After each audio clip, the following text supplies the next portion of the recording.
Who were the celebrities of the ancient world? Like today, they were more often than not the athletes, actors, musicians, and authors, the uber-rich, the politically powerful.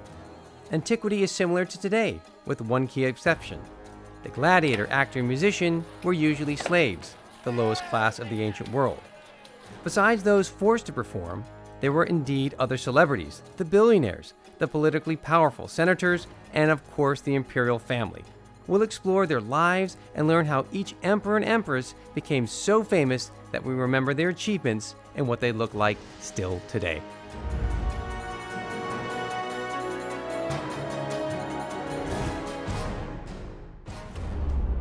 In this hall, we have the true celebrity, the emperor and the empress of the Roman Empire. They weren't just the leaders of the Roman Empire, they were also the trendsetters. Whether it be the length of their beard or going beardless, whether it be the empress putting her hair up or letting it go down or having it braided, they were the people that everyone was looking at. Today we have our celebrities, our actors, our famous people from athletics, but the true person everyone was looking at and wanting to be like, at least in terms of appearance, it was the emperor and the empress. I asked my colleague, Professor Jan Gedane, what he thinks about the outsized personality of the emperor. The emperor becomes the one and only visible person in the ancient city the longer or the further you go.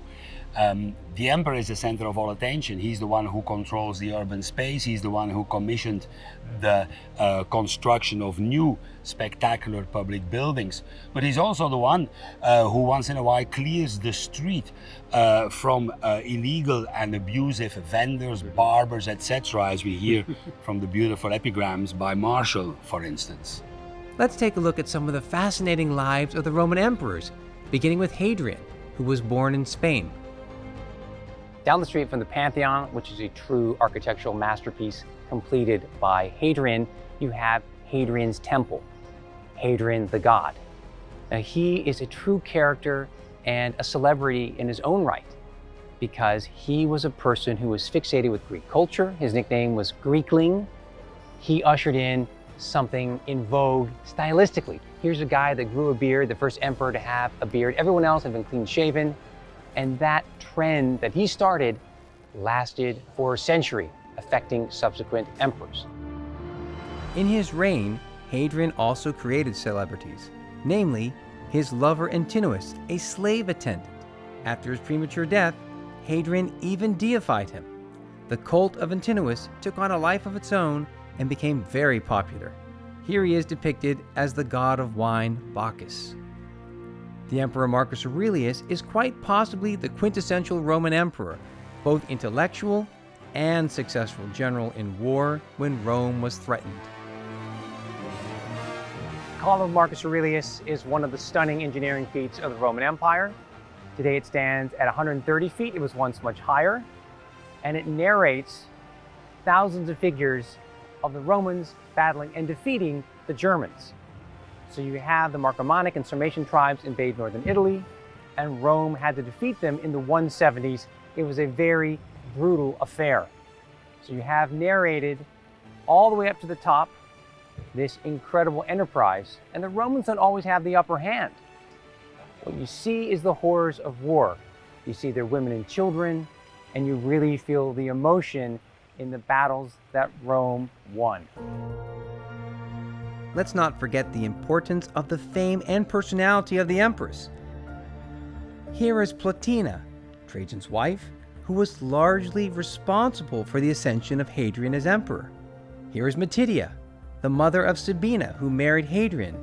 In return, Hadrian had her, his mother-in-law, deified, and probably most famously and notoriously, Agrippina the Younger, the mother of Nero, who poisoned her husband, the Emperor Claudius, and ruled the empire briefly during Nero's early years. Gladiators were among the most famous celebrity athletes in ancient Rome. Gladiators were either sold as slaves or they were free citizens, entering as free agents to make money and seek out fame and glory. It was also the owner who trained the gladiator or the elected official who financed gladiatorial games that would become noted local celebrities and benefactors. Such is the case in Pompeii. These helmets that were found in barracks in Pompeii were just dress armor for parades and pageants. Look at this display of artistry and wealth of the owner of the gladiators. In fact, what about the sponsor? He's the one that got the most glory of all in the ancient times related to the gladiatorial games. Here is a relief, possibly of Gnaeus Aelius Nigidius Maius, who financed games and feasts in Pompeii. He actually shows us how gladiatorial games work. So the day before the games, you have a procession called a pompa. And who do you have here? You have horses, you have musicians, and of course, you have the gladiators themselves carrying their helmets. So you can recognize who they are. A lot of these guys became famous. They became celebrities, and it's a very impressive procession. And the magistrate who's financed these games, he's in the procession as well. The first thing that you have in the day of the games is you have men, the bestiarii, fighting against wild animals. So you have, in this case here, bulls, you've got bears, sometimes you've even got dogs that are participating. Then you have the main event in the afternoon, and it's the gladiators. And we see them here in the act of fighting, falling down, dying, right? There's bloodshed here, there's drama, there's death. Many other marginalized people in Roman society could rise above and become famous, particularly when performing in the Roman theater. Actors and musicians were usually owned and forced to perform, but it was their innate talent that made them stars before the eager masses.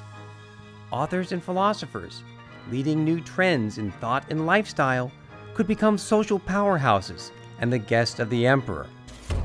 Painters and sculptors that became masters of their specialized medium, paint, bronze, and marble, were oftentimes slaves. Nevertheless, they too, despite their lowly status, could become celebrated for their skill. And this one was truly famous because the sculptor who made it signed his name prominently. And that's important because most sculptors in antiquity remained anonymous. But this one is very obvious, and it says in Greek, Glycon the Athenian made this. Where would you find a celebrity in Rome?